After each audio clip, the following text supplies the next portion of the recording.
So I read a really wonderful quote this morning that correlated a lot to a conversation that I had with another practitioner earlier today. The quote is by Rathbun, and it says, "The way and the truth is within. It has always been so and always will be so. When you have learned to live the truth, you will never need to defend yourself again." So a few important things about this quote that really correlate with my work and what I try to achieve with my clients. First is that comment about the truth, that the truth is always within. This is your divine soul blueprint. This is who you innately are as a soul. Yes, this means that you have some slight imperfections, or shall I say red flags and easy imbalances, the things that you tend towards when you're not in a good place. That is truly you. That doesn't mean that you need to embrace that as a crutch to excuse your worst habits, but that does mean that in knowing these truths, you can work with them and use them as a tool to know when you're in a place that's kind of flaring those negativities, those imbalances up. The more positive side of that is when you know who you innately are, your divine soul blueprint, your skills, your gifts, your qualities, your strengths, all of the things that make you as positive and unique as you are based on your soul group of origination, your energy centers, your soul specializations, your life themes, and all of the other experiences that you've had.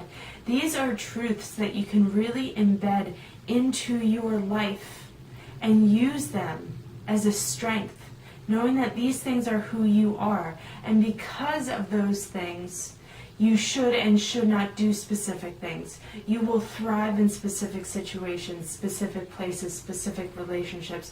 You are more aware of who you are, and you are more respectful of who you are not. You are also more respectful of all that others are and are not, understanding that they have their own divine soul blueprint as well.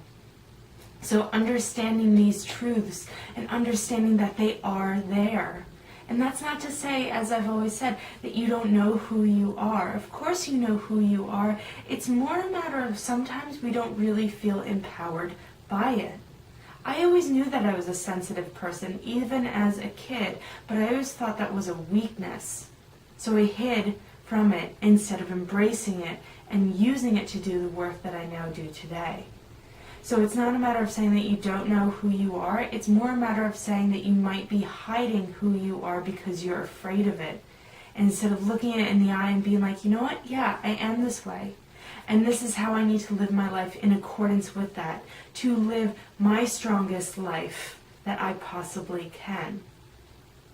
So the other part of that quote is saying that it's really important to know who you are and to own it, to not have to defend yourself. A big part of my work is that I like to give you all the tools so that you can go forth in your life and you can make decisions on your own. In my opinion, it is a failure on my part and on behalf of every single coach or therapist or healer that you work with if you have to continuously go back time and time again asking the same questions. And that's not necessarily a failure on behalf of the coach or the therapist or healer as much as it is, are you taking this information and using it as a crutch, or are you using it as a platform to stand on? Are you owning your knowledge? And are you taking action because of it? Or are you continuing to victimize your life and asking others for help to go forward? That's not to say that you shouldn't periodically check in with those wonderful healers, coaches, guides, whatever, because we all get into ruts. That's completely different. What I'm talking about is the people who can't make decisions on their own. So now you know who you are, but you're not getting the empowerment piece of it. You still feel like you need to defend who you are. And when you feel like that, then you're the victim because you're not standing up for yourself. You're seeking for other people to make decisions for you because you're afraid of making those on your own, because if they're wrong, then you have to face the answers on your own. But again, that's the victim role. That's not stepping up and saying, this is who I am, and I trust that these are the decisions that I need to make. And even if they don't work out, that's okay, because life is forward motion. So even if they don't work out, you're going forward, you're not going backwards. You can't redo it, but you can make adjustments going forward so that you can make things better and better. So it's not just about knowing who you are, but actually owning it too. So that you don't have to defend yourself any more than this is me. I made this decision because from my perspective, it was the absolute best decision that I could make. As opposed to being afraid to make a decision and then not understanding why no one respects it. It's really important to remember that people are so much more able to respect you, respect your decisions, when you own it with pride. Boundaries are broken and people are disrespected largely because they're not commanding that respect. They're not creating those boundaries.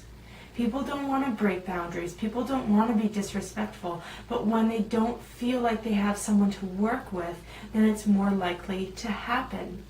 So when you stand up, when you're proud of who you are, when you own it, when you make decisions with clarity and you stand by those decisions, that doesn't mean that no one's going to question them. But it does mean that people are more likely to respect them because at the very least, they'll be able to respect you and your strong will and your strong mind for making it in the first place. So the key is finding out who you are and loving it. Maybe your personality isn't a strong personality. Maybe you're a more compassionate, kind-hearted soul. Very gentle. I know many of them.